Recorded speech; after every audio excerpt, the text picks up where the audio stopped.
Uh, hivi ndugu yangu, unaonaje jinsi njaa inavyokutesa kipindi hiki cha mfungo wa Kwaresma na Ramadhani? Sasa kuna watu hayo ndiyo maisha yao, haijalishi ni mwezi wa Ramadhani, haijalishi ni Kwaresma, yani hayo ndo maisha yao. Hebu chukua hata dakika moja, piga magoti, mshukuru Mungu kwa hayo maisha ulionayo. Unakula mara 2 kwa siku, unakula mara 3 au zaidi ya mara 3.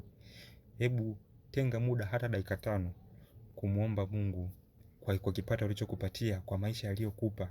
Haulali njaa, unakula mara 2, unakula mara 3 au zaidi. Kuna wenzako hawali siku nzima, siku 2, siku 3 zinapita mtu ajala, na Mungu na bado wanaishi, na bado wanamshukuru Mungu kwa maisha walionayo. Wewe ni nani ambaye unakula mara 2, mara 3? Una tofauti gani na wenyewe? Hebu chukua dakika kadhaa, mshukuru Mungu kwa maisha aliyokupatia.